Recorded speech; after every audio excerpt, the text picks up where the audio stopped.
Stepping out of denial into God's grace. Let me say it one more time. Stepping out of denial into God's grace.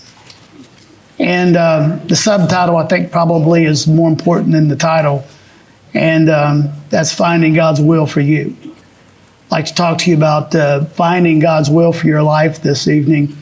Out of this story, which I think is an awesome story. It really is when you think about everything that's going on in this story. I'll just read you a little bit of it. In chapter 2 of John, verse 1, he says, on the third day, there was a wedding in Cana of Galilee. And the mother of Jesus was there. Now, both Jesus and his disciples were invited to the wedding. And when they ran out of wine, the mother of Jesus said to him, hey, they have no wine. And Jesus said to her, woman, you notice he didn't call her mother? I thought that was kind of odd. You know, but he called Mary. He didn't say Mary. He didn't say mom. He said woman. What does your concern have to do with me? Now, if I'd been talking to my mom like that, she'd probably slap me down, you know, and she'd, you know. But I'm not Jesus either, so you know, it's my hour has not yet come. His mother said to the servants, and then she turned around, she said to the servants, and probably with an attitude, figure this, whatever. He said, yeah, like that, just like whatever. He said, whatever he says to you, do it. That's what she said. She's like, you know, she's like, I'm gonna stay out of it. You know, I'm not getting in the middle of it. So there's this great wedding, and here's the mother of Jesus, and she turns to the servants, and she said some of the, to me, the greatest words ever spoken, whatever. Whatever Jesus tells you, what do you do with it? You do it. That's where Nike got their, you know. Yeah, it is. It really is. Just do it, you know. Yeah, you can wear that one out if you want to. Yeah. Yeah, that's good. That's good. There you go. It says say a boo, you can say shoe, right? So when the servants did exactly what Jesus said to do, they stepped out. And that's the part that I like, that they stepped out. They stepped out of the natural and into the supernatural. Don't you like that? They stepped out of the natural. In other words, when you think about it, if somebody says, go get the barrels, the jugs, the containers, and get some water, because we're going to magically change that water into something that's going to intoxicate you. And we're, you know, the group here is like, we can't do that. Right? They did it here. If Jesus says it's okay, I guess it might be okay. Bringing out the plan of God for what the moment of time, bringing out the plan of God for that moment of time, and for those who had gathered there.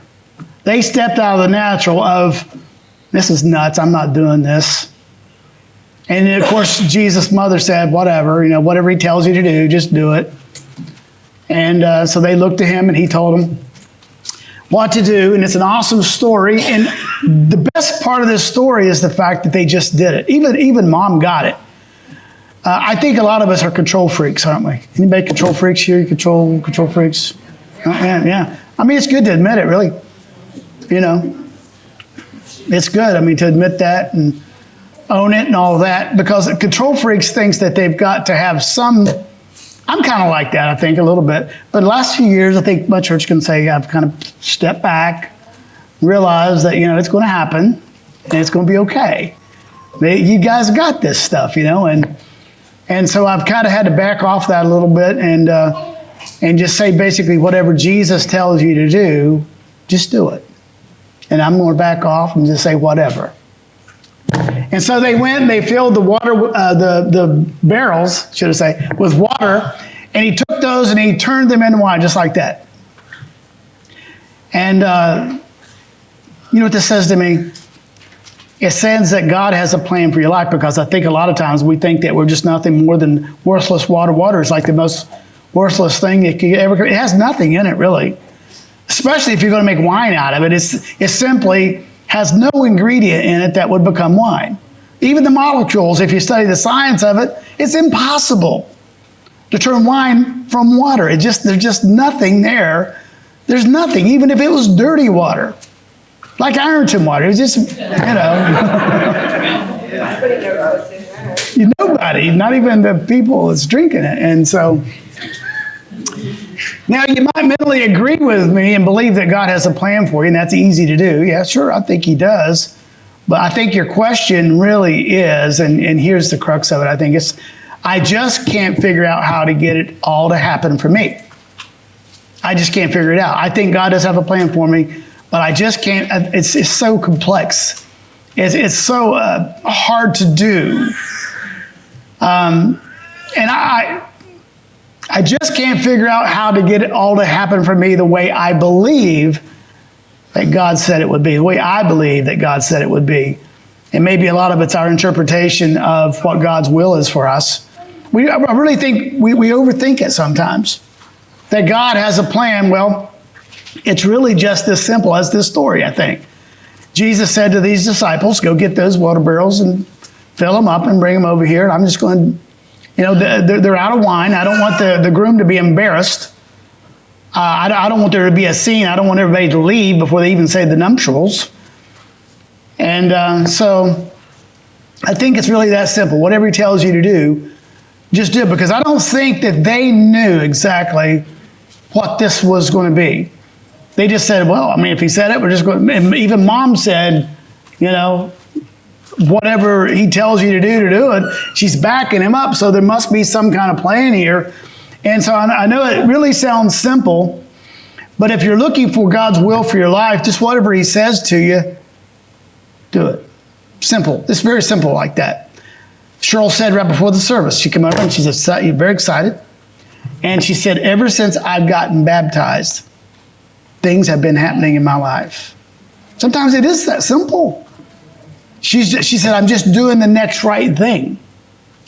Just simply doing the next right thing. And so Jesus can take our obedience. Go fill those water barrels. Go do something that makes no sense whatsoever at all, that nobody cares about. Something that's plentiful. Everybody's already got it. Go get some more of the same stuff that everybody's already got. Wow. Here's what he says in John 14:21, I think backs this up a little bit. He said, the one who has my commandments and he keeps them is the one who loves me. And the one who loves me will be loved by my Father. And I underline this part because I think this is the valuable part. I will love him and I will reveal myself to him. You like that part? I will love him or her and I will make myself manifest. I will reveal myself to them. If you want the Lord to reveal himself to you, be simple about it. Just love him. Just do that next right thing. Go get the water. Be remember the movie, The Water Boy? Right? The best actor ever, right? What was his name? Yeah, Adam Sandler, yeah. Yeah, right, yeah. And probably the best singer ever lived, right? You see, the key to getting Jesus to reveal himself to us and release his power into our lives, anytime and any place, is simple. You just do what he said. Just do the next right thing. Get the water, if that's what he says. And Jesus said, I'm just going to read it again because I think it's very good. The one who has my commandments and keeps them is the one who loves me. And the one who loves me will be loved by my Father, and I will love him, and I will reveal myself to him. I like that. I just think that's so cool that it's that simple. A lot of times we're just trying to figure it out, trying to figure out what God's will is for our life, and we're just making it so hard. And how to get God to do something in our lives. I used to pray, I do it sometimes. Do it more these days. You ever lose something? Just some simple, you ever just say, God, help me find that. And all of a sudden, right there it is. I did it out on the mushrooms hunting, Billy. When I get down on my knees, man. Help me find them mushrooms, because you have to, really, if you want to see them. That means every mushroom hunt. Ever done that? It's about that season, man. Not very, but when it does, I'm telling you. But if you find one, you find 1,000. That's the thing about it. It's that simple. But he said, those who truly love me are those who obey my commandments. Whoever passionately loves me will passionately love my Father, and will passionately love him. I will passionately love him in return. I like that. And I will reveal myself to him. I'll make myself manifest to him. He will see me, and it will be a wonderful, exciting time when you're getting the water and Jesus is turning that water into wine, and that wine is making that whole party of wedding goers excitingly happy. And you get to be a part of that. What part of it do you get to do? The water part, right? The natural part. That's what you're doing. But he turns the natural into the supernatural, right? When you do it and you're doing it and you think this is so boring and this is so mundane, but then you see finally the results of those little things that you're doing, you say, oh, wow, I got to be a part of that. How exciting is that? By simply putting his word first in your life and making it your final authority, it just becomes very simple. So that if you know that God is speaking to you about a matter, maybe he's encouraging you to do something, right? Maybe he's saying, take that thing that you think is so simple, that small task. I was listening to that song, the one's got the chords in it, and there's somebody in the background hitting the piano keys. It's right in time. And I'm thinking, I bet that's the only tune they know, and they got to do that, Outside that, they don't know how to play the keyboards, but they got that one thing down pat, and that's all it takes. You know why? Because God is good. All the time, he is good. Amen. He's just good like that. God's like that. And so just move in that direction. When you look down, you see your shoes on the wrong feet, move in that direction and put them on the right feet, right? And then just do whatever he says. It's whatever he says. Just do it. Amen. Let's stand together this evening. Guys, going to come. We're going to anoint you this evening at the altar. If you're here this evening, you want to come up and pray with us, we would love to have you here at the altar this evening praying for yourself. We're going to have a balloon release here after the service.